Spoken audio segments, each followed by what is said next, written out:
ਅੱਛਾ, ਮੇਰੇ ਇੱਕ ਅੰਕਲ ਨਾ ਉਹ ਪੁਲਿਸ ਵਿੱਚ ਮੁਲਾਜ਼ਮ ਸੀਗੇ ਅਤੇ ਉਹ ਜਦੋਂ ਵੀ ਮੈਨੂੰ ਇੱਥੇ ਮਿਲਣ ਵਾਸਤੇ ਆਉਂਦੇ ਮੇਰੇ ਕੋਲ ਅਤੇ ਮੇਰੀ ਕੋਸ਼ਿਸ਼ ਹੁੰਦੀ ਸੀਗੀ ਕਿ ਉਹਨਾਂ ਕੋਲੋਂ ਕੋਈ ਇਸ ਤਰ੍ਹਾਂ ਦੇ ਨਾ ਪੁਲਿਸ ਦੇ ਵਾਕਿਆਤ ਕੋਈ ਹੁਣ ਜਿਸ ਤਰ੍ਹਾਂ ਦੇ ਕੋਈ ਕੇਸ ਹੁੰਦੇ ਨੇ ਉਹ ਮੈਂ ਸੁਣਾ ਉਹਨਾਂ ਕੋਲੋਂ ਨਾ ਉਹਨਾਂ ਦੇ ਜਿੰਨੇ ਵੀ ਵਾਕਿਆਤ ਉਹ ਨਾ ਬੜੇ ਜ਼ਬਰਦਸਤ ਕਿਸਮ ਦੇ ਵਾਕਿਆਤ ਉਹਨਾਂ ਨੂੰ ਮੈਨੂੰ ਸੁਣਾਉਂਦੇ ਨੇ ਸਟੋਰੀਆਂ ਉਹਨਾਂ ਨੂੰ ਅਤੇ ਇੱਕ ਦਫਾ ਉਹਨਾਂ ਨੇ ਮੈਨੂੰ ਇੱਕ ਵਾਕਿਆ ਸੁਣਾਇਆ ਤੇ ਬੜਾ ਜ਼ਬਰਦਸਤ ਕਿਸਮ ਦਾ ਵਾਕਿਆ ਸੀ ਅਤੇ ਚਲੋ ਮੈਂ ਤੁਹਾਡੇ ਨਾਲ ਸ਼ੇਅਰ ਕਰਦਾ ਉਹ ਕਹਿੰਦੇ ਕਿ ਉਹਨਾਂ ਦੀ ਨਾ ਡਿਊਟੀ ਸੀਗੀ ਇਹ ਤਕਰੀਬਨ ਲਾਹੌਰ ਦੇ ਲਾਗੇ ਕੋਈ ਹੈ ਇਲਾਕਾ ਨਾ ਅਤੇ ਤਕਰੀਬਨ ਕੋਈ ਇਹ ਬਾਰਡਰ ਦਾ ਏਰੀਆ ਲੱਗਦਾ ਸੀਗਾ।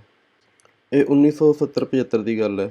ਅੱਛਾ, ਉਸ ਟਾਈਮ ਉਹਨਾਂ ਦੀ ਉੱਥੇ ਡਿਊਟੀ ਹੁੰਦੀ ਸੀਗੀ ਅਤੇ ਉਹਨਾਂ ਦਿਨਾਂ ਦੇ ਵਿੱਚ ਇਹ ਕਹਿ ਰਹੇ ਕਿ ਅਸੀਂ ਇੱਕ ਦਫਾ ਰੇਡ ਕਰਨ ਵਾਸਤੇ ਗਏ ਅਤੇ ਸਾਨੂੰ ਪਤਾ ਚੱਲਿਆ ਮੁਖਬਰੀ ਹੋਈ ਕਿ ਇਹ ਕੋਈ ਨਾ ਸਮਗਲਿੰਗ ਦਾ ਸਮਾਨ ਲੈ ਕੇ ਅਤੇ ਉੱਪਰ ਪ੍ਰੋਗਰਾਮ ਬਣਾ ਰਿਹਾ ਕੋਈ ਅਤੇ ਪਾਰਟੀ ਹੈ ਅਤੇ ਉੱਥੇ ਦੀ ਅਤੇ ਉਹਨਾਂ ਨੇ ਸਮਗਲਿੰਗ ਕਰਨੀ ਹੈ। ਉਹ ਇੱਥੋਂ ਪਾਕਿਸਤਾਨ ਤੋਂ ਇੰਡੀਆ ਸਮਗਲਿੰਗ ਕਰਦੇ ਸੀਗੇ ਅਤੇ ਉੱਥੋਂ ਫਿਰ ਵਾਪਸ ਕੋਈ ਉੱਧਰੋਂ ਕੋਈ ਸੋਨਾ ਵਗੈਰਾ ਲੈ ਕੇ ਵਾਪਸ ਆਉਂਦੇ ਸੀਗੇ ਅਤੇ ਠੀਕ ਹੈ ਨਾ। ਤਾਂ ਉਹ ਜਦੋਂ ਸਾਨੂੰ ਕਹਿੰਦੇ ਮੁਖਬਰੀ ਹੋਈ ਨਾ ਅਤੇ ਅਸੀਂ ਆਪਣੇ ਨਾਲ ਟੀਮ ਲੈ ਕੇ ਉਹਨਾਂ ਜਾ ਕੇ ਛਾਪਾ ਮਾਰਿਆ ਉਹਨਾਂ ਦੇ ਅਤੇ ਉਹ ਕਾਫੀ ਅਫੀਮ ਵਗੈਰਾ ਉਹਨਾਂ ਤੋਂ ਉੱਥੋਂ ਮਿਲੀ ਅਤੇ ਉਹ ਲੈ ਕੇ ਅਤੇ ਉਹਨਾਂ ਨੇ ਆਪਣੇ ਕਬਜ਼ੇ 'ਚ ਲੈ ਲਈ ਅਤੇ ਵਾਪਸ ਆਪਣੇ ਥਾਣੇ 'ਤੇ ਆ ਗਏ ਨਾ। ਅੱਛਾ, ਜਿਸ ਟਾਈਮ ਥਾਣੇ 'ਚ ਆਏ ਨਾ ਵਾਪਸ ਅਤੇ ਉਹ ਜਿਹੜਾ ਬੰਦਾ ਪਕੜਿਆ ਨਾ ਤਾਂ ਉਹਨੇ ਦੱਸਿਆ ਕਿ ਉਹ ਪਹਿਲੇ ਵੀ ਤਕਰੀਬਨ ਕੋਈ ਇਸ਼ਤਿਹਾਰੀ ਸੀਗਾ ਨਾ, ਉਹਦਾ ਰਿਕਾਰਡ ਸੀਗਾ ਥਾਣੇ ਦੇ ਵਿੱਚ।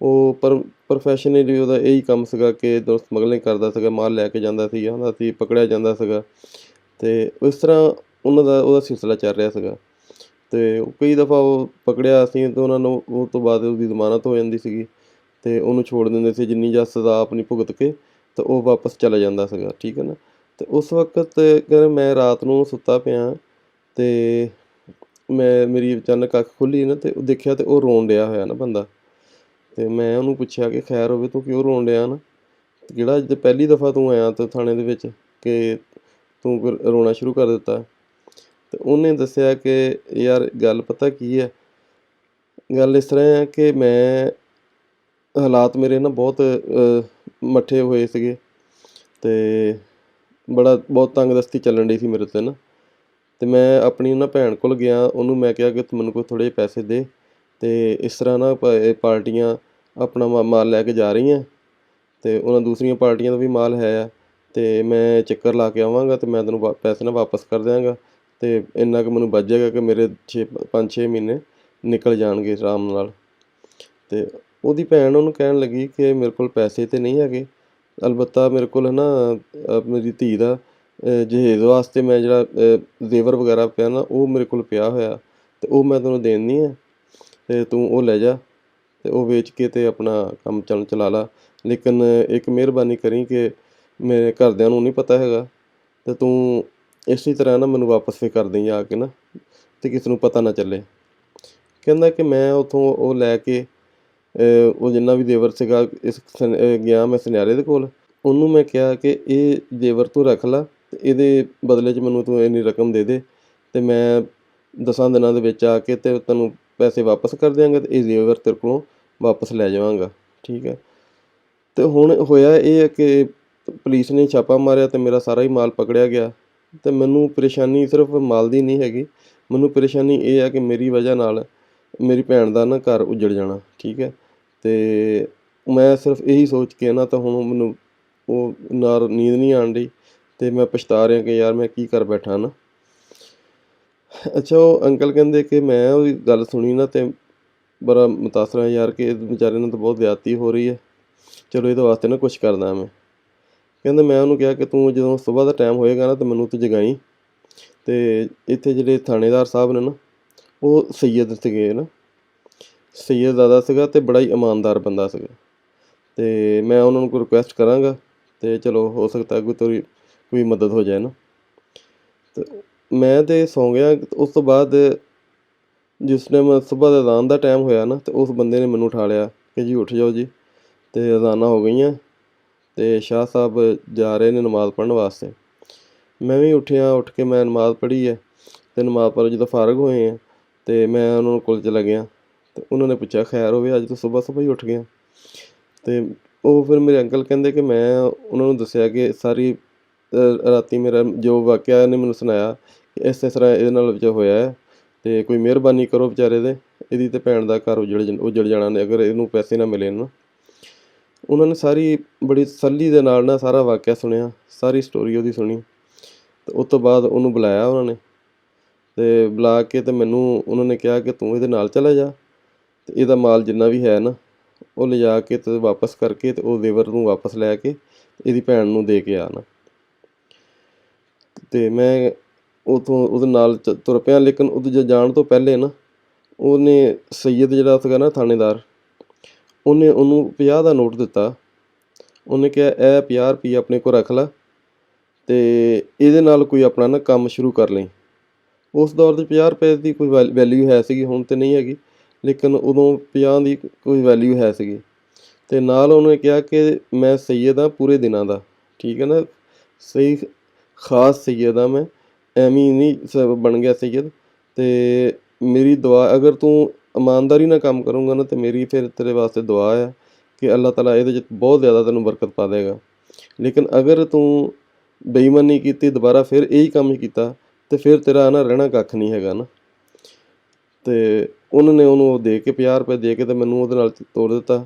ਮੈਂ ਗਿਆ, ਜਾ ਕੇ ਸਭ ਤੋਂ ਪਹਿਲੇ ਤਾਂ ਉਹਦੇ ਕੋਲ ਗਏ ਅਸੀਂ ਜਿਹਦੇ ਕੋਲ ਉਹਨੇ ਅਫੀਮ ਲਈ ਸੀਗੀ ਨਾ, ਉਹ ਅਫੀਮ ਸੀਗੀ ਜਿਹੜੀ ਸਮਗਲਿੰਗ ਕਰ ਰਹੇ ਸੀਗੇ। ਅਤੇ ਉਸ ਅਫੀਮ ਲਿਜਾ ਕੇ ਉਹਨੂੰ ਜਿਹੜਾ ਜਿੱਥੋਂ ਲਈ ਸੀਗੀ ਉਹਨੂੰ ਵਾਪਸ ਕੀਤੀ, ਠੀਕ ਹੈ। ਅਤੇ ਉਹਦੇ ਕੋਲ ਫਿਰ ਪੈਸੇ ਲੈ ਕੇ ਉਹ ਫਿਰ ਚਲੇ ਗਏ ਸੁਨਿਆਰੇ ਦੇ ਕੋਲ, ਸੁਨਿਆਰੇ ਕੋਲ ਜ਼ੇਵਰ ਚੱਕਿਆ, ਉਹ ਚੱਕ ਕੇ ਜਾ ਕੇ ਉਹਦੀ ਭੈਣ ਨੂੰ ਦੇ ਦਿੱਤਾ ਨਾ, ਠੀਕ ਹੈ ਨਾ।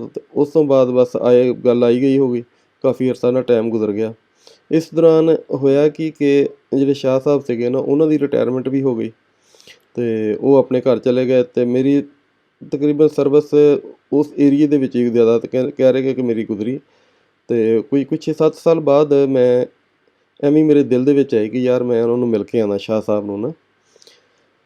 ਅਤੇ ਮੈਂ ਮਿਲਣ ਵਾਸਤੇ ਉਹਨੂੰ ਗਿਆ, ਦੇਖਿਆ ਅਤੇ ਸ਼ਾਹ ਸਾਹਿਬ ਬੈਠੇ ਹੋਏ ਬਾਹਰ ਨਾ, ਚਾਰਪਾਈ ਡਾਹੀ ਹੋਈ ਹੈ ਅਤੇ ਨੂਰਾਨੀ ਚਿਹਰਾ ਉਹਨਾਂ ਦਾ, ਮਾਸ਼ਾ ਅੱਲਾ ਸਫੇਦ ਸੂਟ ਪਾਇਆ ਹੋਇਆ ਅਤੇ ਬੈਠੇ ਆਪਣੇ ਜ਼ਿਕਰ ਕਰਨ ਡਏ ਨੇ, ਬੈਠੇ ਤਸਬੀਹ ਲੈ ਕੇ ਨਾ।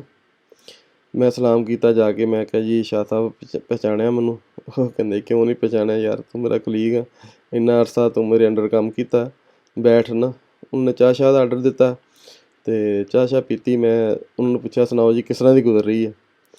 ਉਹਨਾਂ ਨੇ ਕਿਹਾ ਯਾਰ ਗੁਜ਼ਰ ਤਾਂ ਸ਼ੁਕਰ ਅੱਲਾ ਦਾ ਕਿ ਬਹੁਤ ਅੱਛੀ ਗੁਜ਼ਰ ਰਹੀ ਹੈ, ਲੇਕਿਨ ਇੱਕ ਥੋੜ੍ਹੀ ਟੈਨਸ਼ਨ ਬਣ ਗਈ ਮੇਰੇ ਵਾਸਤੇ ਨਾ। ਅਤੇ ਮੈਂ ਉਹਨਾਂ ਨੂੰ ਕਿਹਾ ਸੀ ਕਿ ਅੱਲਾ ਖੈਰ ਕਰੇ, ਕੀ ਹੋ ਗਿਆ?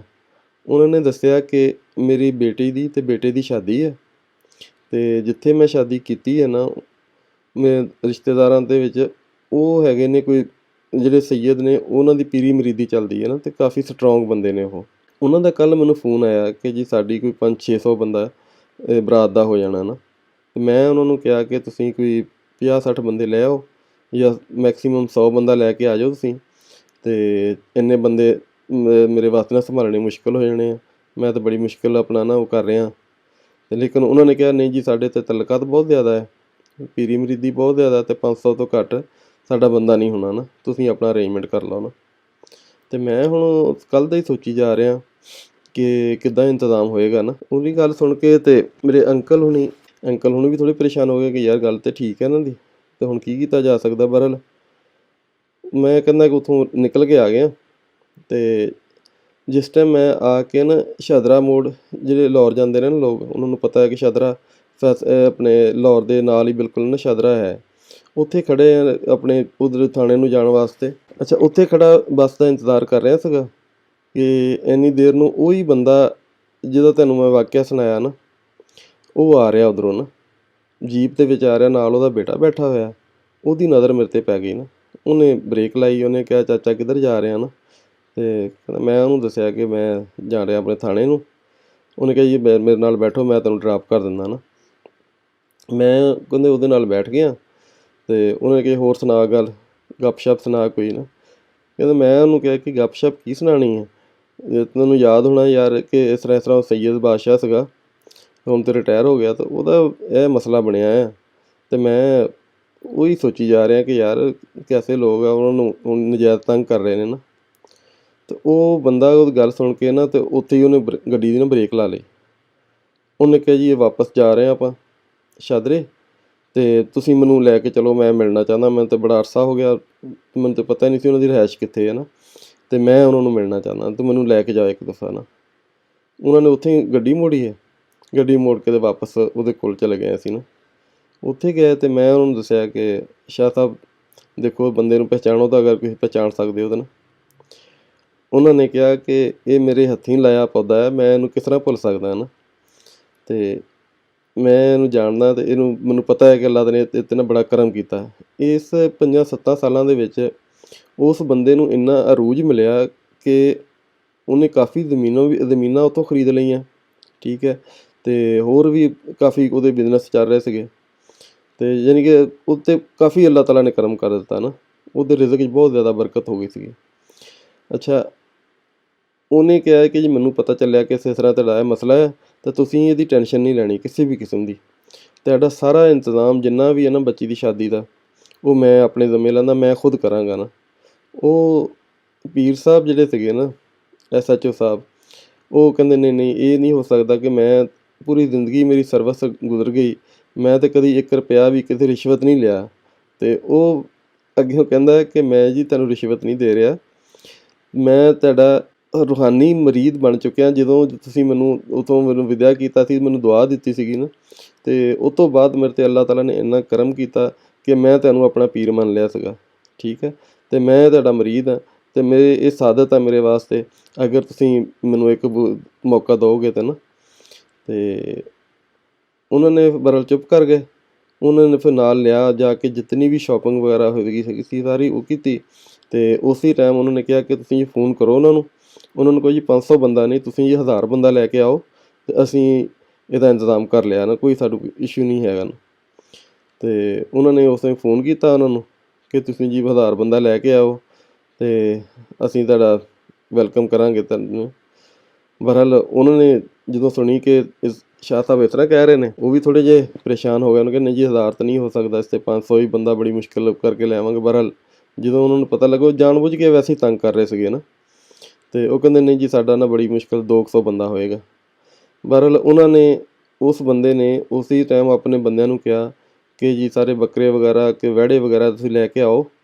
ਉਹਨਾਂ ਦੇ ਡੇਰੇ 'ਤੇ ਫਾਰਮ ਬਣਾਇਆ ਹੋਇਆ ਸੀ ਉਹਨਾਂ ਨੇ ਨਾ, ਉੱਥੋਂ ਲਿਆ ਕੇ ਉਹਨਾਂ ਨੇ ਸਾਰਾ ਇੰਤਜ਼ਾਮ ਕੀਤਾ ਖਾਣੇ ਛਾਣੇ ਦਾ। ਅਤੇ ਉਹਨੂੰ ਦੂਸਰੇ ਦਿਨ ਜਦੋਂ ਬਰਾਤ ਆਈ, ਉਹਦਾ ਬਰਾਤ ਦਾ ਸਾਰਾ ਪੂਰਾ ਜਾਣੀ ਸਾਰਾ ਉਹਨਾਂ ਨੇ ਨਾ ਸਾਰਾ ਅਰੇਂਜਮੈਂਟ ਉਹਨਾਂ ਨੇ ਕੀਤਾ ਖੁਦ ਹੀ, ਠੀਕ ਹੈ। ਅਤੇ ਅਗਲੇ ਦਿਨ ਉਹਦੀ ਬੇਟੇ ਦੀ ਬਰਾਤ ਵੀ ਗਈ ਹੈ, ਅਤੇ ਉਹਦੇ ਨਾਲ ਵੀ ਫਿਰ ਗਏ। ਉੱਥੇ ਇਤਨਾ ਪੈਸਾ ਉਹਨਾਂ ਨੇ ਉਹ ਨਿਸ਼ਾਵਰ ਕੀਤਾ ਉਸ ਬੱਚੇ ਦੇ ਉੱਤੋਂ, ਅਤੇ ਉਸ ਪੂਰੇ ਇਲਾਕੇ ਦੇ ਵਿੱਚ ਉਹ ਦੇਖ ਰਹੇ ਸੀ ਕਿ ਯਾਰ ਇੰਨਾ ਪੈਸਾ ਇਹਨਾਂ ਨੇ ਇੱਥੇ ਨਾ ਲੋਕਾਂ ਨੂੰ ਉਡਾ ਦਿੱਤਾ ਨਾ, ਅਤੇ ਲੇਕਿਨ ਉਹਦੇ ਵਾਸਤੇ ਇਹ ਕੁਛ ਵੀ ਨਹੀਂ ਸੀ ਹੈਗਾ। ਅਤੇ ਇਸ ਤਰ੍ਹਾਂ ਇਹ ਗੱਲ ਉਹ ਸੁਣਿਆ। ਹੁਣ ਫਿਰ ਬਾਅਦ 'ਚ ਫਿਰ ਇਹ ਪਤਾ ਚੱਲਿਆ ਕਿ ਉਹਨਾਂ ਦਾ ਨਾ ਉਹ ਫੌਤ ਹੋ ਗਏ ਨੇ, ਅਤੇ ਉਹਨਾਂ ਦਾ ਇੱਕ ਦਰਬਾਰ ਬਣਿਆ ਹੋਇਆ ਉੱਥੇ ਨਾ। ਅਤੇ ਬਾਕੀ ਜਿਹੜਾ ਦੂਸਰਾ ਬੰਦਾ ਉਹਦਾ ਤਾਂ ਮੈਨੂੰ ਨਾਮ ਨਹੀਂ ਹੈ ਪਤਾ ਕਿ ਉਹਦਾ ਕੀ ਨਾਂ ਸੀਗਾ, ਲੇਕਿਨ ਜਿਹੜੇ ਇਹ SHO ਸਾਹਿਬ ਸੀਗੇ ਨਾ, ਇਹਨਾਂ ਦਾ ਇਹ ਸੈਯਦ ਨੇ, ਇਹਨਾਂ ਦੀ ਕੋਈ ਦਰਬਾਰ ਬਣਿਆ ਹੋਇਆ ਨਾ, ਠੀਕ ਹੈ।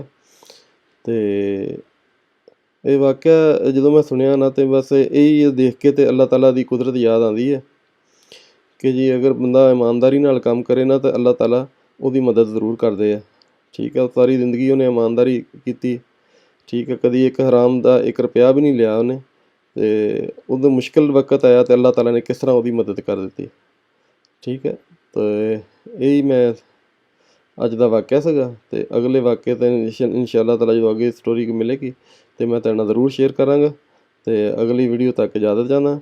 ਅੱਲਾ ਹਾਫਿਜ਼।